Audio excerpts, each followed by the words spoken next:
Dr. Arun Majumdar, keluarga besar Stanford University, hadirin sekalian, hello, good afternoon everyone. Go Cardinal.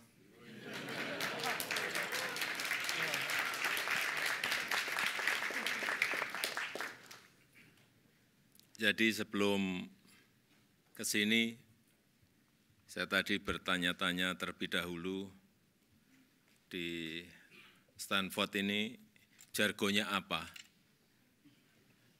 Dijawab, go Cardinal, Pak. Oke.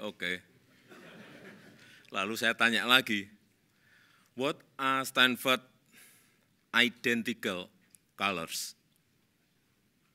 Dijawab, red shirt.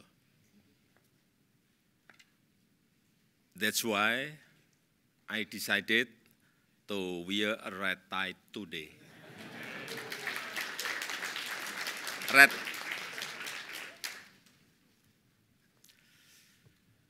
Do I look like a member of Stanford family now?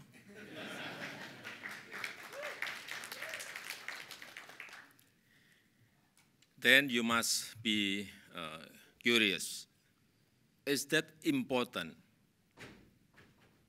Yes, of course, because I want to be connected to all of you who are smart, young, diligent generation.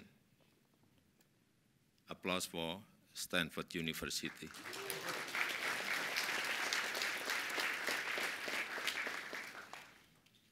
Nah, itulah pentingnya terkoneksi sesama manusia.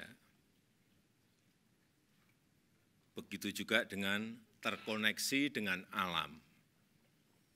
Dan kita tahu dunia kini tengah sakit, perubahan iklim, transisi energi adalah isu yang sangat mendesak. Namun yang menjadi pertanyaan, apakah negara-negara di dunia memiliki komitmen untuk bertanggung jawab dan mengambil peran? Untuk Indonesia tidak perlu ragu dan tidak perlu dipertanyakan komitmen kami. Indonesia walk the talk, not talk the talk.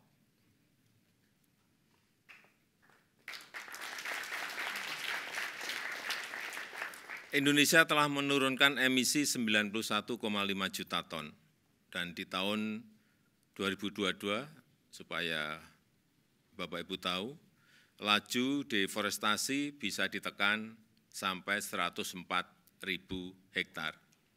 Kemudian kawasan hutan juga direhabilitasi seluas 77.000 hektar.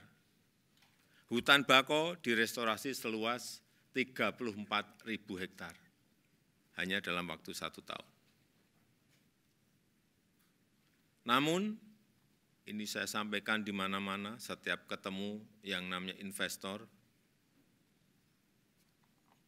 baik Indonesia maupun negara berkembang lainnya, mengenai pendanaan dan transfer teknologi. Ini selalu menjadi tantangan besar.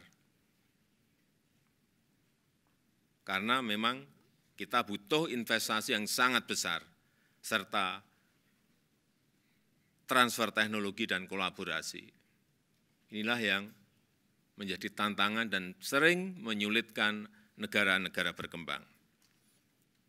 Karena itu Indonesia ingin memastikan bahwa transisi energi juga menghasilkan energi yang bisa terjangkau oleh rakyat, bisa terjangkau oleh masyarakat. Namun kita tahu semuanya sampai saat ini, yang namanya pendanaan iklim masih business as usual. Masih seperti commercial banks. Padahal seharusnya lebih konstruktif, bukan dalam bentuk hutang yang hanya akan menambah beban negara-negara miskin maupun negara-negara berkembang. Padahal sebagai contoh Indonesia, tadi saya mungkin belum menyampaikan yang belum tahu Indonesia. Indonesia itu memiliki 17.000 pulau, memiliki penduduk hampir 300 juta, memiliki 714 suku yang berbeda-beda tradisi dan budayanya, dan memiliki lebih dari 1.300 bahasa daerah. Dan Indonesia memiliki potensi energi hijau yang sangat besar, yang bisa dimanfaatkan untuk kelestarian bumi. Potensinya mencapai 3.600 gigawatt dari energi matahari, air dari sungai, karena kita memiliki 4.400 sungai, kemudian angin, kemudian geotermal, ombak, dan energi bio. Minggu lalu sebelum terbang ke Amerika Serikat, saya terbang ke provinsi di Indonesia yang namanya Jawa Barat. Ini salah satu provinsi yang terpadat di Indonesia, yang memiliki penduduk kurang lebih 48 juta jiwa. Untuk meresmikan pembangkit listrik tenaga surya terapung di waduk yang namanya Cirata. Ini terbesar di Asia Tenggara. Pembangkit listrik tenaga surya yang kita miliki baru saja kita buka dengan kapasitas 192 megawatt. Dan tidak berhenti di situ saja, kita juga akan membangun seperti ini di kota-kota yang lain, termasuk di ibu kota baru Nusantara. Tadi sudah disampaikan oleh Bapak Dekan, Dr. Arun Majumdar, disinggung sedikit mengenai Nusantara. Ya, Nusantara ini adalah ibu kota kami yang baru.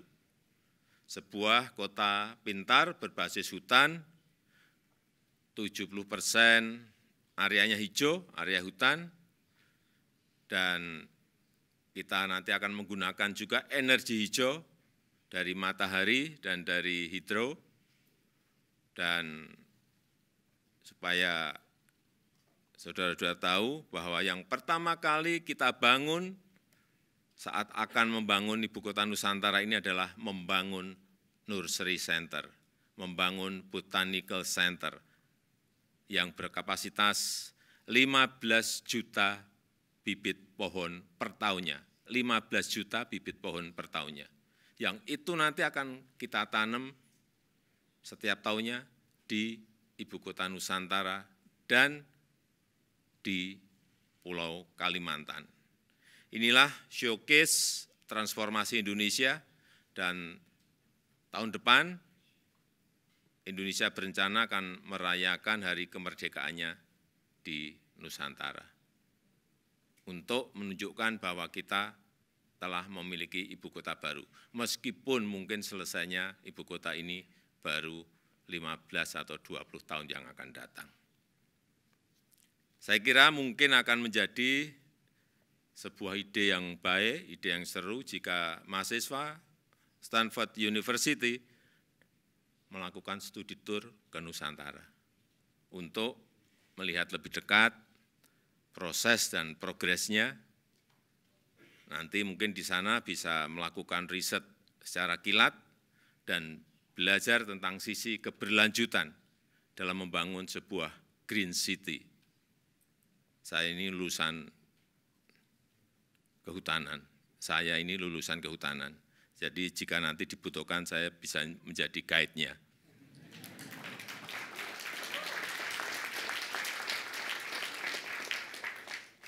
Kalau ada yang tertarik silahkan tunjuk jari. Karena saya memang sudah mendengar bahwa Stanford University akan membangun kemitraan dengan otoritas Ibu Kota Nusantara di bidang pengembangan penelitian dan inovasi yang berkelanjutan. Dan dalam menghadapi dampak perubahan iklim yang semakin mengancam saat ini, kolaborasi ini sangat penting. kolaborasi sangat penting dan langkah strategis konkret sangat dibutuhkan. Tanpa itu tidak mungkin bagi kita untuk menjamin keberlanjutan dan satu-satunya bumi yang kita cintai ini. We can no longer take an easier walk. We can no longer take a slowly walk. We must run fast. We must fear the tree. Thank you.